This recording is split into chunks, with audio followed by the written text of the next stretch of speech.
20 years of excellence. Sun International Institute of Tourism and Management.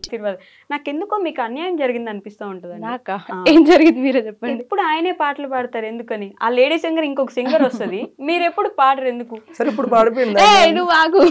సరే నేను అప్రయోగం చేయనండి. అంటే ఒక్కరు ఎప్పుడు జరుగుతుందని మీరు ఫీల్ అవుతున్నారు కదా, పాడితే ఆడియన్స్ కి అన్యాయం జరుగుతుంది అందుకని చెప్పి చాలా మంది అంటారు వాయిస్ బాగుంటది. జాను పాట కార్ లో మీ ఇద్దరు పోతుంటే జస్ట్ ఒక పదం ఒక లిరిక్ ఏదో పాడినారు, అప్పుడు బానే ఉంది. మరి అంత కర్ణ కఠోరంగా లేదు. సో ఒకసారి నువ్వు కావాలని ఇరికిస్తావు కదా. అట్లే లేదు, పాడు పర్లేదు. లేదబ్బా పాడలేబ్బా లేదు పర్లేదు కానీ వెయిట్ చేస్తాను. ఆయన స్టార్ట్ చేస్తే నేను చేస్తా కానీ నేను చేయను. మీరంటే పాట స్టార్ట్ చేస్తే ఆవిడ పాడుతుందంట. ఏం పాట పాడుతావు చెప్పు. చెప్పు నీ ఇష్టం. నేను ఏదైనా పాడుతాను. నువ్వు చెప్పు, నువ్వే చెప్పు. నేను ఏదైనా నువ్వు పాడు ఫస్ట్. ఏం పాట నీకు నచ్చింది పాడు.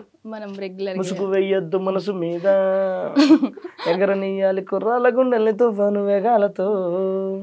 నువ్వు మరి అందుకే చెప్పా నువ్వు ఏం పాట పాడతావు చెప్పు అన్నాను, అదే పాడతా.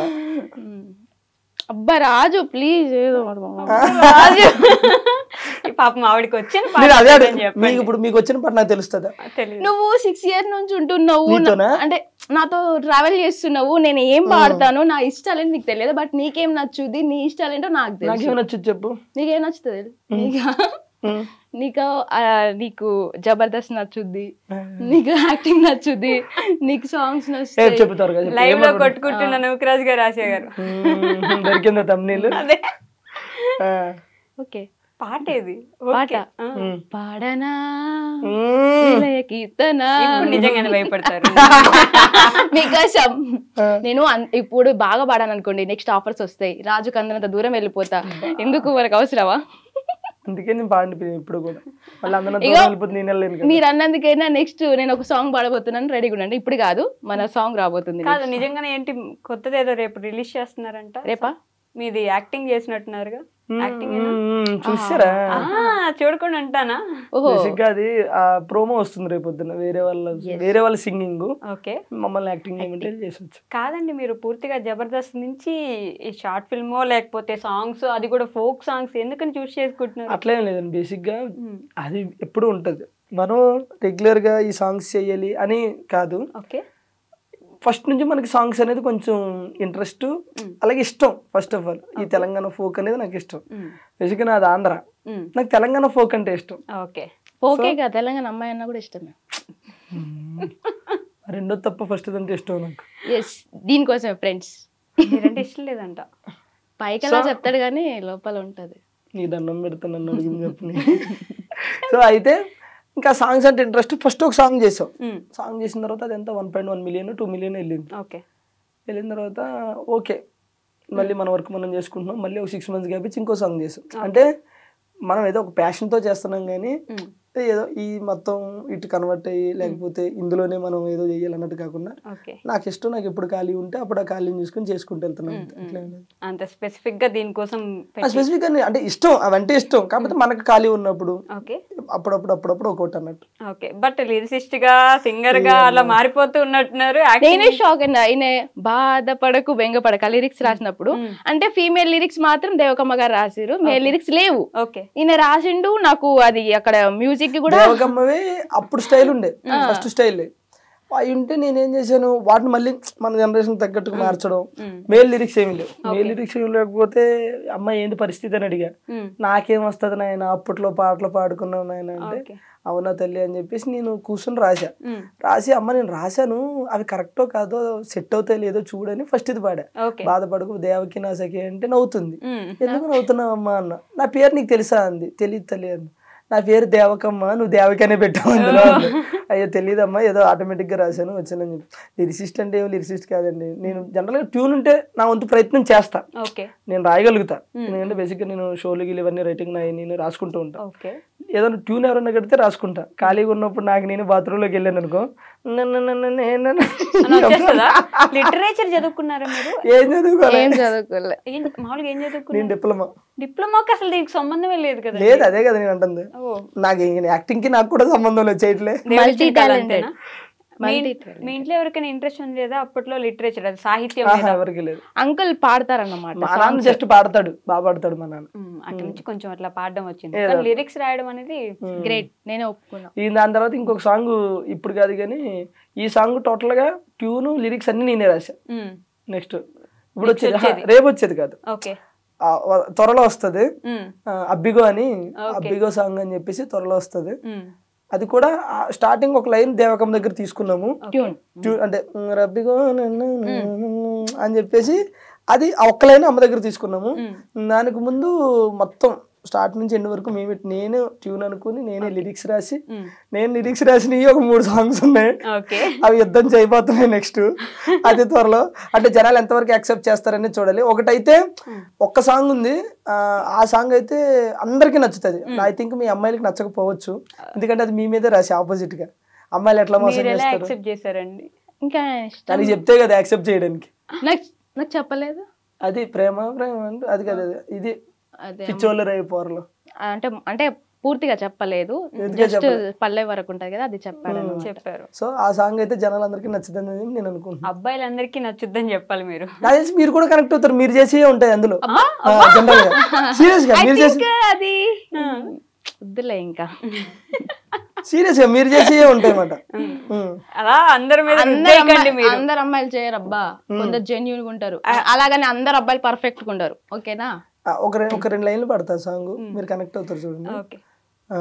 ఒక అబ్బాయి అంటే సాంగ్ లోనే డార్లింగ్ రీఛార్జ్ చేసి వచ్చిందా అన్నాను, అనగానే అమ్మాయి లవ్ యూ డార్లింగ్ అనగా నేను పడిపోతాడు. అట్లా పడిపోగానే రీఛార్జ్ చేసేది ఒకడో మామ, సొల్లేయడానికి ఇంకొకడో మామ, డేటింగ్లు డ్రాపింగ్లు ఒకడో మామ, బీటింగ్లు డేటింగ్లు ఇంకొకడో వద్దొద్దురా ఈ ప్రేమలొద్దురా, వద్దొద్దురా ఈ ప్రేమలొద్దురా, ఈ టైప్ లో ఉంటది అన్నమాట. సో కాబట్టి జనరల్ గా లేడీస్ ఏం చేస్తారు అవన్నీ అందులో ఉంటాయి. అబ్బాయిలందరూ మంచి పద్ధతులు, సాంప్రదాయాన్ని శుద్ధ పూసలా, శుద్ధ పూసలు కాకపోవచ్చు కానీ పూసలు మేము పూసలు అమ్ముకునే వాళ్ళమా, అది నేను చెప్పాల్సిన అవసరం లేదు, నేను చూస్తే అర్థమవుతుంది. సో అట్లానే కాలే కానీ అంటే ప్రజెంట్ ట్రెండ్ కి తగ్గట్టు. ఇప్పుడు మన రీసెంట్ గా కొన్ని ఇన్సిడెంట్లు చూసాం. ఒకప్పుడు 30 years పైబడినోడు కానీ లేకపోతే 20 years వచ్చినోడు కానీ పెళ్లి అప్ప ఇప్పుడు పెళ్లి చేసుకోవాలని ఉండేది. ఈ మధ్యన కొన్ని ఇన్సిడెంట్లు చూసిన తర్వాత పెళ్లి అంటే వద్దంటున్నారు. ఎందుకంటే పడుకున్నప్పుడు పీకలు కొడుతున్నారు, లెగిస్తే తలకాయలు బద్దలు కొడుతున్నారు. ఇక వాళ్ళైతే పిచ్చి పిచ్చిగా ఎంజాయ్ చేస్తారు ఈ సాంగ్. పెళ్ళి అంటే గుర్తొచ్చింది, మా ఖచ్చితంగా మిమ్మల్ని ఈ క్వశ్చన్ అడగబోతున్నాను, కొడతారు కాబట్టి. పెళ్లి ఎప్పుడు చేసుకోబోతున్నారు మీరు ఇద్దరు? త్వరగా మంచి సంబంధాలు రావాలి ఇద్దరికి. All the best. Thank you. Develop అయిపోయారు ఇద్దరు. మరి అట్లే లేదండి, బేసిక్ గా ఇలా ఎన్ని ఇంటర్వ్యూస్ లో చెప్తావు అని చెప్పేసి కళ్యాణం వచ్చినా కక్కు వచ్చినా ఆగదంటారు. అది వచ్చే టైం వస్తే అది వస్తుంది, అంతేగాని మీరు ప్లాన్ చేయట్లేదు. మనం ప్లాన్ చేస్తే ఏది అవ్వదు, చెప్తున్నాను కదా. మనం మీరు ఎప్పుడైనా సార్ లైఫ్ లో గుర్తుపెట్టుకోండి, ఒకటి మనం ప్లాన్ చేసి దాన్ని రీచ్ అవ్వాలంటే అవ్వలేదు, ఒక్కోసారి అనుకోకుండా అవుతాం. మీరు ప్లాన్ చేయకుండా అయినవి ఏంటలా మీ లైఫ్ లో? నేను ప్లాన్ చేయకుండా అయినవా ఏమీ లేవు, మరి ఇప్పుడు ఏమీ లేవు. ప్లాన్ చేసేయనియా? అట్లా కదా, అంటే ఈ వీటి గురించి నేను చెప్తుంది. నేను ఐ థింక్ మనం రెగ్యులర్ గా ఏదైనా సరే కష్టపడితేనే మన దగ్గరికి వస్తా, అది వేరు. నేను అంటే ఇవి ఉంటాయి కదా, ఇప్పుడు మనం ఇల్లు కొనాలన్నా పెళ్లి చేయాలనుకున్నా అవి మనం ఏదో అనుకుంటాం, కానీ అది మనకు సెట్ అవ్వాలనుకున్నప్పుడు అవుతుంది. నేను ఒక టైంలో ఇల్లు కట్టాలని ఎప్పుడు మేము చిన్నప్పటి నుంచి అనుకుంటానే ఉన్నాం, కానీ అప్పుడు మా దగ్గర డబ్బులు లేక మేము కష్టపడలేక సో అది అక్కడ ఎప్పుడైంది అయ్యినప్పుడే అయ్యింది. సో పెళ్లి కూడా అంతే. ఇప్పుడు మా పెద్దమ్మ అబ్బాయికి కానీ వాళ్ళకి కానీ పెళ్లి చేయాలని ఒక 40-30 సంబంధాలు చూశారు, కానీ ఎక్కడ సెట్ అవ్వాలి అక్కడే సెట్ అవుతుంది. పెళ్ళు ఇల్లు ఈ రెండు అవి అవ్వాలనుకున్నప్పుడు అవి అవుతాయి అంతే. ఇల్లు కట్టి చూడు, ఇల్లు కట్టి చూస్తుంది ఆల్రెడీ ఇల్లు కట్టి. నేను అదే అక్కడికే వెళ్తున్నా ఇప్పుడు. నేను బొప్పలపల్లి వెళ్తున్నారా? మీరు జబర్దస్త్ మానేశారు అనుకున్నాను, లేదు ఇక్కడ వేస్తున్నారు. నా నరాల్లో జబర్దస్త్ ఉంటది, నరాల్లో కొన్ని నరాల్లో సాంగ్లు ఉంటాయి అప్పుడప్పుడు. ఓకే, సో ఇందాక ఇంటర్వ్యూలో చెప్పినట్టు ఒక అమ్మాయి తన కళలను సాకారం చేసుకోవడానికి కష్టపడుతుంటే మంచిగా అనిపిస్తుంది అని చెప్పి. మీ ఇల్లు స్టార్టింగ్ లో అత్తగారి ఇల్లు అని చెప్పేసి ఒక రీల్ చేశారు, ఒక వీడియో. అది మా ఇల్లు.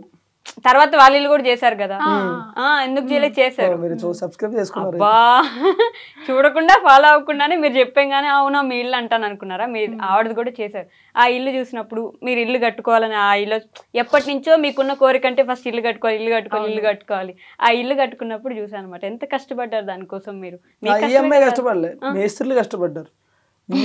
పంపించేయండి సార్ ఇంట్లో, ఇంటర్వ్యూలో పంపించేయండి. అసలు పాపం ఎంత మంచిగా మాట్లాడుకోబోతున్నా. ఆడపిల్లలు మాట్లాడుకుంటే చూడలేరండి మీరు? చెప్పు నా గురించి, నా కష్టం దగ్గర చూసావు కదా. అంటే ఇప్పటికీ కష్టపడుతున్నా. ఓకే, ఇప్పుడు కొంచెం ఫైనాన్షియల్ ప్రాబ్లం వల్ల హౌస్ వర్క్ అయితే స్టాప్ చేసిన, కన్స్ట్రక్షన్ స్టార్ట్ చేసి అంటే ఇంకో 6 months లో కంప్లీట్ చేయడం నా టార్గెట్. బట్ ఏమవుతుందో తెలియదు, ఇంతవరకు నిజమే చాలా కష్టమే. బట్ స్టార్ట్ చేశారు, ఎట్లయినా సరే చేసేద్దాం అంటే. నేను స్టార్ట్ చేసేటప్పుడు నాకు ఏంటంటే నేను చేస్తానో చెయ్యలేనేమో అని అనుకున్నా. బట్ తిన్ దగ్గరుండి అవుతుంది నీతోని, నువ్వు చేయగలని చెప్పేసి చేశాడు. మధ్య మధ్యలో నాకు కొంచెం ఫైనాన్షియల్ పరంగా కూడా నాకు అవ్వకపోయినా కూడా నాకు దగ్గరుండి హెల్ప్ చేసిండు. So thank you. జనరల్గా ఏమంటే మన కష్టమే మనకి ఎప్పుడైనా సరే రిజల్ట్ ఇస్తుంది. జీవితంలో ఎప్పుడో ఒకసారి అదృష్టం వస్తుంది.